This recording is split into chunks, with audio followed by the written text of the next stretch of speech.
Buenos días a todos y a todas, soy la doctora Leticia López Castro y junto con mis compañeras Fátima María Díaz Freire y Carolina Rodríguez Llorente, todas de la Universidad de La Coruña, hemos desarrollado el presente trabajo que se titula ¿Presenta el alumnado testigo de ciberacoso más riesgos de ser ciberperpetrador? Bien, para poder presentar este trabajo hemos esclarecido los siguientes apartados, ¿no? Una breve introducción sobre el fenómeno y los roles, los objetivos y las hipótesis de investigación, el método que hemos empleado, los resultados obtenidos, la discusión, las conclusiones a las que hemos llegado, las implicaciones educativas que presentan y las limitaciones y perspectiva. Bien, comenzando por la introducción, pues esto supuso una revisión bastante exhaustiva de la literatura. Vamos a empezar por una aproximación conceptual, y es que el ciberacoso es un fenómeno social que implica un comportamiento agresivo e intencionado que pretende causar un daño en un objetivo concreto que es una persona, una víctima, ¿no?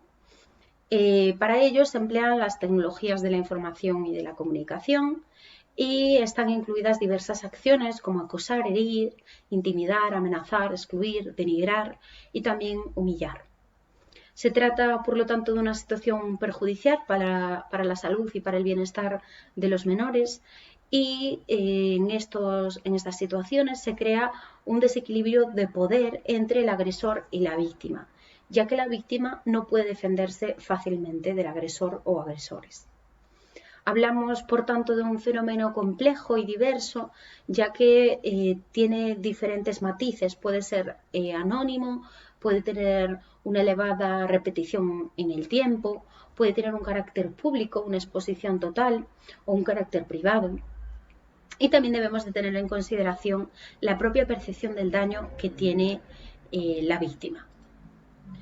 Bien, brevemente comentar los roles de ciberacoso. Nos encontramos con un primer rol que es el de víctima, quienes reciben el daño, el agresor o agresores que realizan el daño y los testigos, que serían aquellas personas que están presenciando ese daño que el agresor realiza sobre la víctima.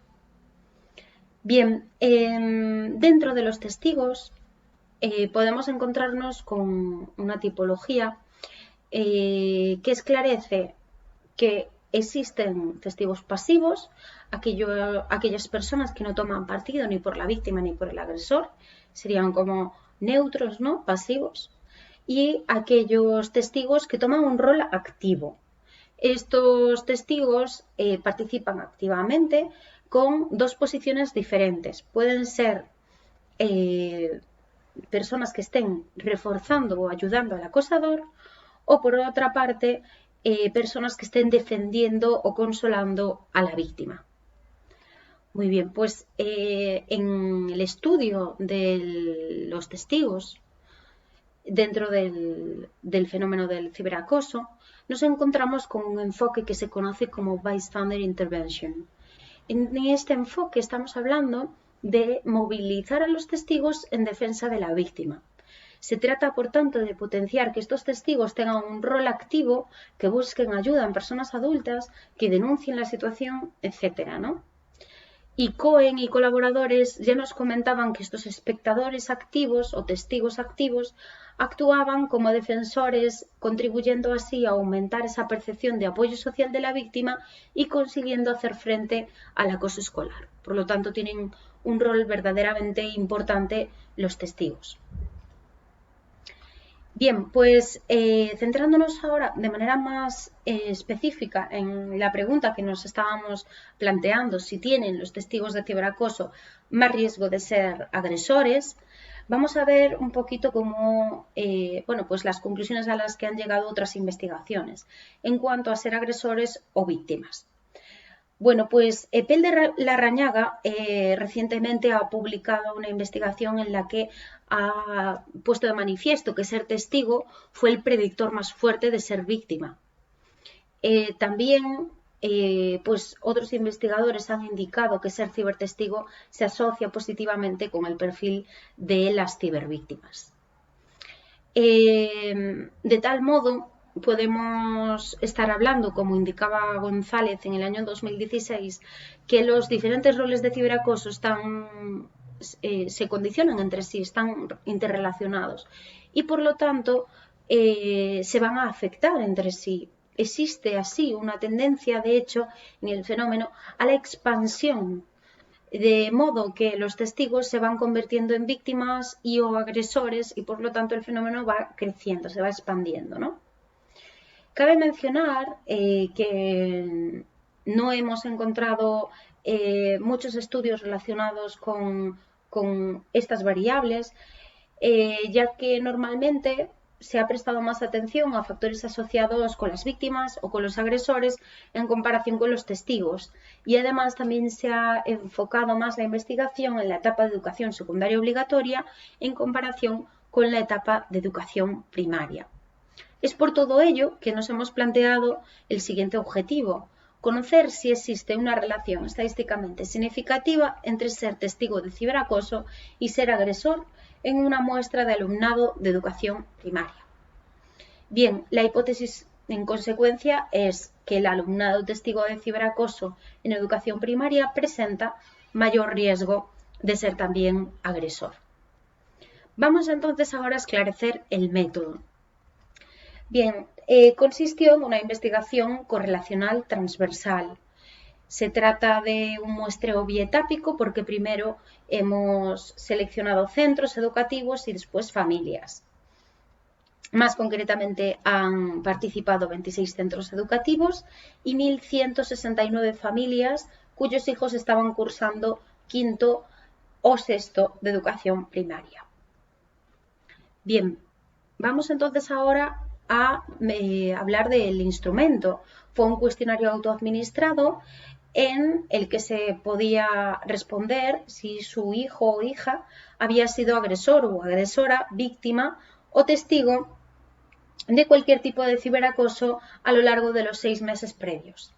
Se indicaba además, se recogía en el propio cuestionario la definición de ciberacoso desarrollada por Smith, para facilitar así los criterios que definen el fenómeno. Bien, en un análisis factorial exploratorio hemos podido estructurar los componentes de este cuestionario, dilucidando cómo pues, todos los tipos de ciberacoso realizados pues, por testigos se agruparon en el componente testigo, aquellos realizados por los perpetradores en el componente perpetrador y lo mismo para el caso de las víctimas. Cabe mencionar que hemos incluido los siguientes tipos de ciberacoso: intimidaciones, insultos, amenazas, burlas, falsos rumores y exclusión social. Cabe mencionar también que la fiabilidad de este instrumento ha sido elevada, puesto que analizándolo con el coeficiente de alfa de Cronbach ha sido un resultado positivo, 0.84. Bien, en cuanto al análisis de datos, hemos empleado la regresión logística binaria, los odds ratios con su respectivo intervalo de confianza. Los coeficientes de dicho modelo además se contrastaron a partir del estadístico de Wald. Y por último mencionar también que se tuvo en cuenta un p-valor de menor que 0.05 para la significación estadística. En cuanto al software informático, hemos empleado el SPSS en su versión 27 y el programa R en su versión 4.1.0. Vamos entonces ahora a explicar los resultados. Comenzaremos con esta primera tabla en la que se muestra el porcentaje y la frecuencia, con la que el alumnado fue testigo o agresor de ciberacoso. Tal como reflejan los datos, ha sido más elevado el número de alumnos que, siendo testigos, también fueron perpetradores, en comparación con aquellos que no fueron testigos. Más concretamente, de 733 estudiantes que no fueron testigos, tan solo 3 fueron agresores. Sin embargo, de 113 que fueron testigos, 52 de ellos fueron también agresores. Bien, Vamos ahora con el estudio de asociación entre ser testigo de ciberacoso en educación primaria y ser ciberperpetrador. Hemos desarrollado estos modelos bivariantes de regresión logística binaria y, como se puede ver en los resultados, pues los menores que han sido testigos de ciberacoso de cualquier tipo, al menos una vez durante los 6 meses previos, pues registraron un riesgo mucho más elevado de ser también perpetrador de ciberacoso. Concretamente, ese riesgo es 112 veces más en comparación con el alumnado que no ha sido testigo del fenómeno. Bien, nos vamos entonces ahora a la discusión y debemos comentar que los testigos de ciberacoso, por lo tanto, pues están presentando hasta 112 veces más riesgo de convertirse en agresores del fenómeno. Resultados que concuerdan con investigaciones relacionadas en las que se indicó pues, que existe una estrecha relación entre los 3 roles de participación en ciberacoso. Y asimismo, en esta línea también hay otras investigaciones en las que se hace referencia al modelo de triple riesgo delictivo y es importante mencionar que también podríamos aplicar este enfoque para poder comprender, ¿no?, los resultados. Finalmente, bueno, pues podemos ver cómo ser testigos de ciberacoso sí que tiene una influencia muy significativa en el hecho de ser víctimas. Así lo reflejábamos en la parte de la revisión sistemática y también hemos encontrado a través de nuestra propia investigación que guarda esa relación con ser agresores y viceversa, ¿no? Bien, vamos entonces ahora a las conclusiones. Y podemos afirmar así la hipótesis de investigación que indicaba que el alumnado testigo de ciberacoso en educación primaria presenta más riesgo de ser también agresor. Y estas conclusiones pues, resultan de interés para la prevención del fenómeno porque pues, es preciso potenciar esas estrategias que se están dirigiendo hacia los testigos y especialmente tener en consideración que existe esa estrecha relación entre los diferentes roles que presenta el ciberacoso y que por lo tanto los testigos tienen un rol pues, muy destacado. Bien, las implicaciones educativas nos llevarían a tener en consideración un diseño de intervención sistémico que tenga en cuenta al alumnado, al profesorado y a las familias y que pues, ponga también el foco en los testigos. Un segundo punto sería tener en cuenta de cara a las familias la recomendación de un tipo de mediación parental de corte democrático, ya que se ha demostrado que es un factor protector del ciberacoso. Y un tercer punto sería promover la sensibilización de toda la comunidad educativa para facilitar pues, esa prevención y esa detección temprana.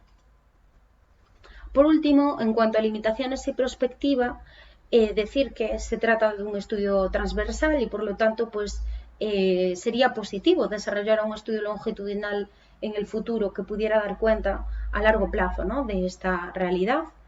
También debemos de asumir como limitación que son datos heteroinformados por las familias y que sería positivo en un futuro pues, poder contrastar estos datos con las familias y con datos recogidos de los propios alumnos y alumnas. Y por último, decir que está limitado a España y que, como bien es sabido, existen diferencias culturales que afectan al fenómeno del ciberacoso y que, por lo tanto, podría ser interesante realizar este estudio teniendo en cuenta pues, diferentes países. Pues sin más dilación, muchísimas gracias por su atención y les dejo pues, información de contacto. Muchas gracias.